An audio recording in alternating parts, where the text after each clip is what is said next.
Hey guys, Spud here, and today we're flying as the original Wild Weasel, and taking a look at how to employ the AGM-45 Shrike anti-radiation missile and our LAU-3 rocket pods in the SEAD or Suppression of Enemy Air Defenses role. The F-100F two-seat Super Sabre was the very first aircraft to be outfitted for the Wild Weasel or Suppression of Enemy Air Defenses role, and was instrumental in the development of SEAD and DIAD tactics in the Wild West-like environment of early Operation Rolling Thunder missions.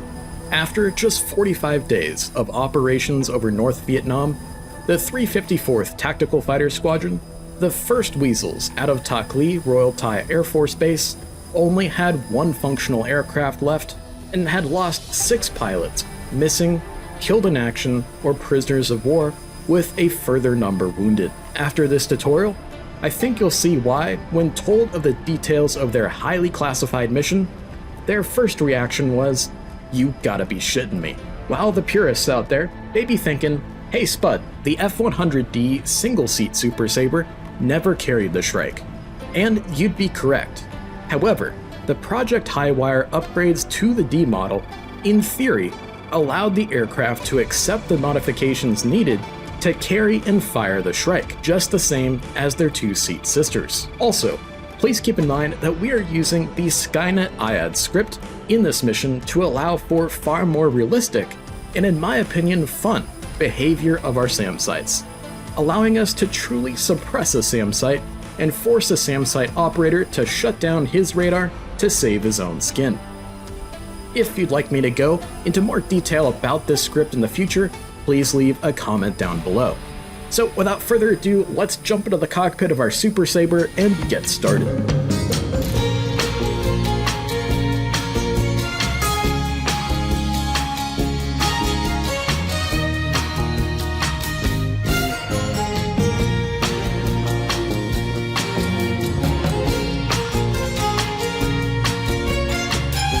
Alright guys, welcome back to the office of the F-100D Super Sabre, as we're cruising over the World War II Marianas map as a bit of a stand-in for Southeast Asia for today, and we'll jump right into our tutorial on the employment of the AGM-45 Shrike anti-radiation missile and our LAU-3 rocket pods in the Wild Weasel role. Now, of course, to start off here, we have a bit of cockpit setup to do, and I highly recommend that you integrate as much of this as possible into your cold start procedure, because here in the F-100, she is a handful to fly and she's rather unstable.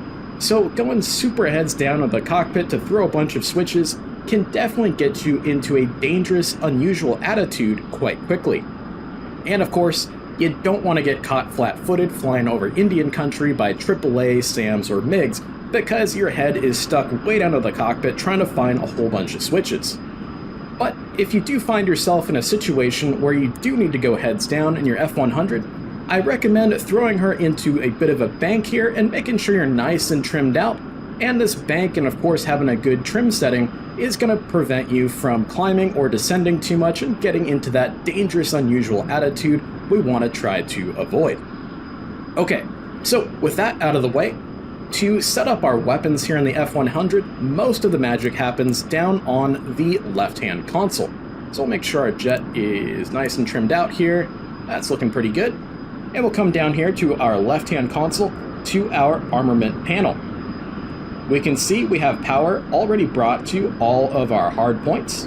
And for the mode select knob for our gun sight, we're going to bring it to the 12 o'clock manual position. We'll take a break here and make sure that our jet is still nice and stable and we're not going to crash ourselves into the ocean here. Bring our nose down just a hair. Next, coming forward to the armament selector knob, we're going to bring it to the 1 o'clock over stamped Shrike position to pre-set up our AGM-45s for launch. Again, we're going to check our attitude, make sure that we are all good to go. Perfect. And then next, we're going to come forward to the WRCS panel to set up our rocket launch salvo options. On the ripple side, we're going to bring it over to the option for salvo ripple. And then for our quantity, we're going to select 5. So that way, with each press of the pickle button, we're going to launch 5 of our FFARs. Zooming out a little bit, coming forward towards our instrument panel. For our gun sight selector options, we're going to bring it to the rocket position. Coming up to the controls for our gun sight up by our combiner glass here, we're going to uncage the sight, and we're going to adjust the wingspan options here and bring it down to the lowest possible setting, just so that way we get a nice small pipper dot, which is what I prefer for air-to-ground attacks. Next, we're going to adjust our depression, and because the F-100 here has the highly classified TLAR, or that looks about right gun sight here, we're just going to adjust this until it looks about right for engaging with our rockets. So somewhere in the about right there neighborhood should work out for us. And now that we are all set up and ready to rock and roll, we can continue around this turn here and start heading inbound towards our target area now that the strike package we've been assigned to protect is starting their ingress into their target. Now, when it comes to flying as survivably as possible in the Wild Weasel role, in any aircraft, not just the F-100 here, we want to ensure that we get down below this broken layer of clouds that we have around us. This is going to allow us to, of course, see any SAMs that are shot our way, and really the only SAM that you're going to get shot down by that you can't avoid is a SAM that you don't see. So we always want to make sure that we can see any SAM that's going to be fired at us. Now, unfortunately, this is a bit of a double-edged sword. So if we're flying right against the overcast layer, or in our case here, this little broken layer, that is going to highlight us to any AAA gunners that are down there defending the SA-2 guideline battery or our strike flight's targets.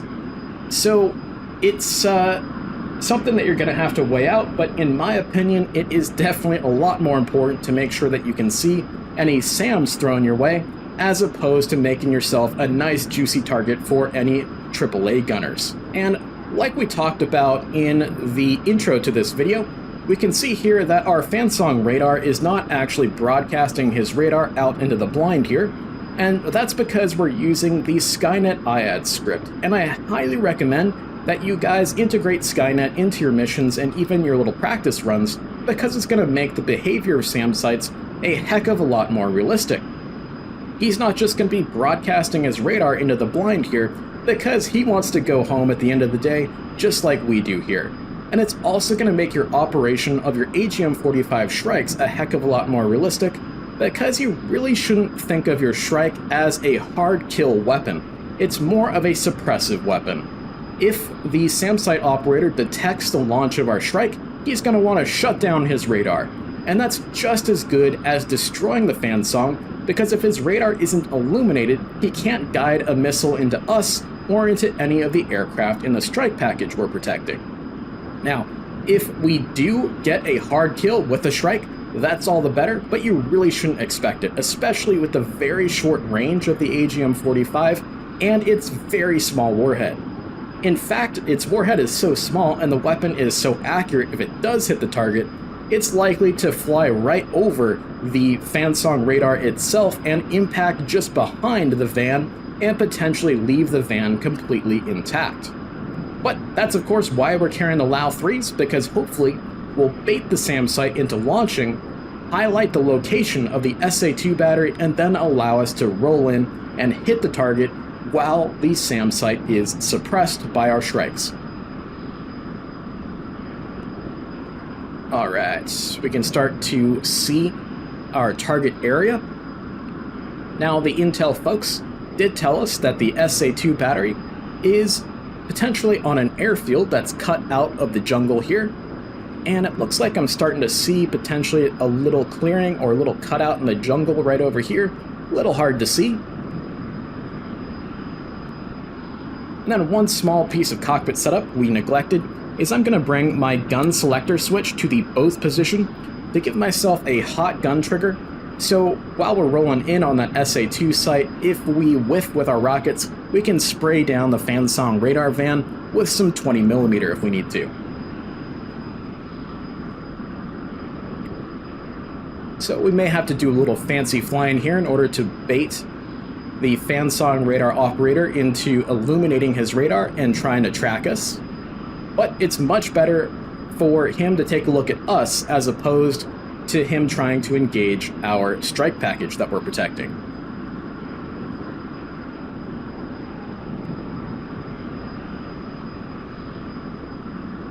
Just kind of flying a little bit offset off to the left-hand side of our target, so that way I can see the target area, and like we said earlier, the SAM that's going to kill you is the SAM that you don't see, so we always want to make sure that we have good visibility on an area that we think a SAM site is currently operating in.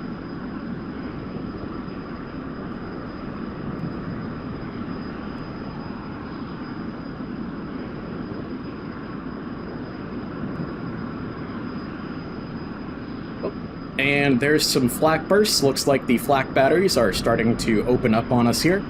And just like I said earlier, we were pretty much giving ourselves a nice big highlight to any flak batteries that are down there as we kind of highlight ourselves against the clouds in the background here now that we are below them.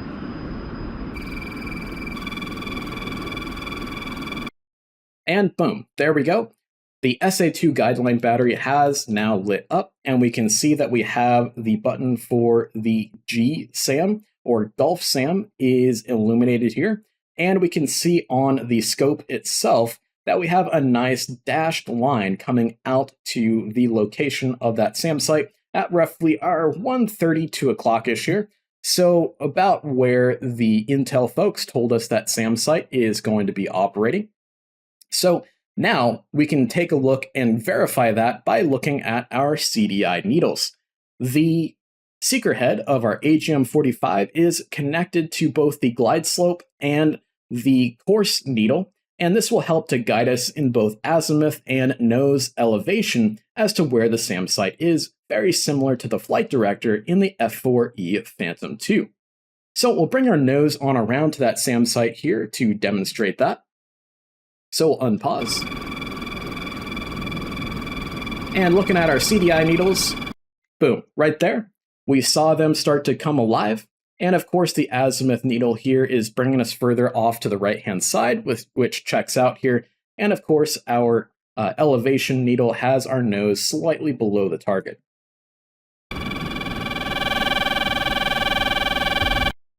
And we can start to hear the tone of the seeker head of our AGM-45 get louder and louder in our headset as the signal becomes stronger and stronger for the seeker head. And of course, we can see we have multiple ways of correlating where that SAM site is located. We of course have our nice dashed line here on the scope of our APR-25, as well as down here we have our needle starting to point us in the right direction as well. So starting to roll the jet out even more. We can see our needles are nice and centered up, showing us exactly where that SAM site is right here underneath our gun sight. And of course, with the APR-25 is correlating that as well. Now, at this point, I'm going to start to pick the nose up a little bit more to try to at least give a little bit of loft to our Shrike. Now, I see a lot of folks using the Shrikes from far too low of an altitude. We have to remember that the AGM-45 was based off of the missile airframe and the rocket motor of the AIM-7C and D. So the rocket motor is more of a gun type where it's a single bang for the rocket motor, and then it just coasts to its target. And then the fact that the guidance method of the AGM-45 is a bang-bang guidance method, where the control surfaces are either all or nothing, tends to reduce the energy of the missile very, very quickly. So we want to make sure that we're coming in at a nice medium altitude and we can kind of loft that Shrike out towards the target as opposed to flying right at treetop level and then pulling up a little bit and firing the Shrike. This is going to make for a much better suppressive effect on the SAM site as well. And of course, if you're flying super low over Indian country, you are exposing yourself to everybody from a dude on the ground to a rifle to the highest caliber AAA, whereas up here at about 15,000 feet, we're really only exposing ourselves to more medium and high caliber AAA, which isn't great, but it's better than being down on the deck.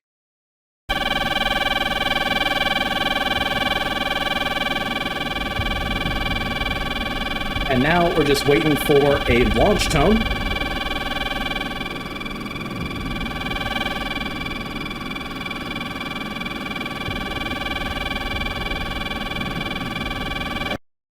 Alright, so we got a launch tone and I pressed the pickle button, so we have started to fire our AGM-45 off of the rail here. And ideally, we are now playing the very dangerous game of chicken and cat and mouse with the Fansong operator. He now has a very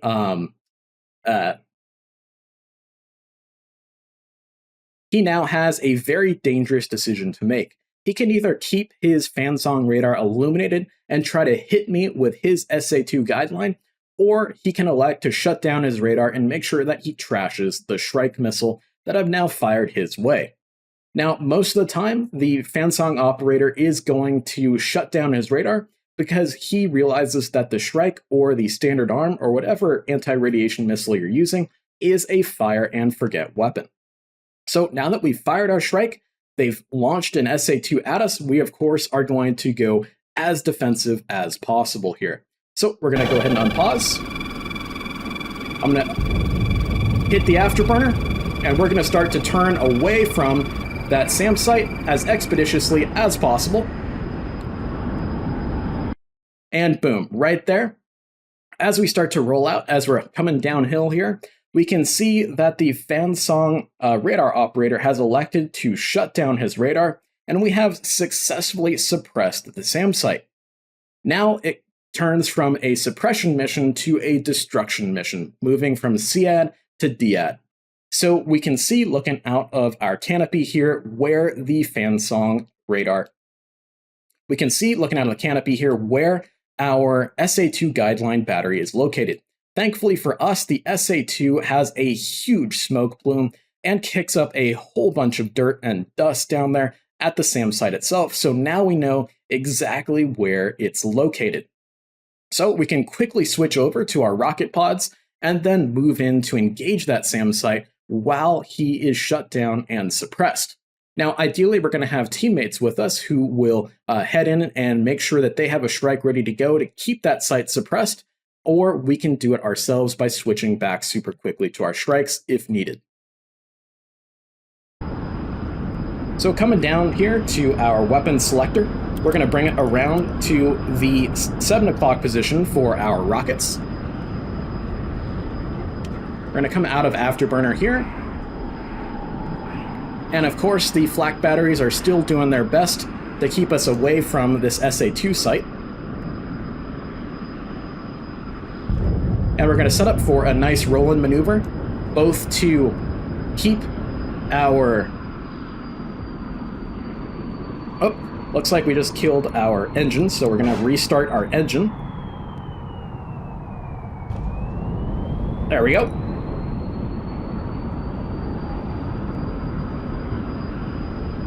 The F-100 J57 engine definitely does not like negative Gs, so just keep that in mind. And we're going to roll in on the SA2 guideline battery. We know that the Fansong is the vehicle in the center of the SA2 battery.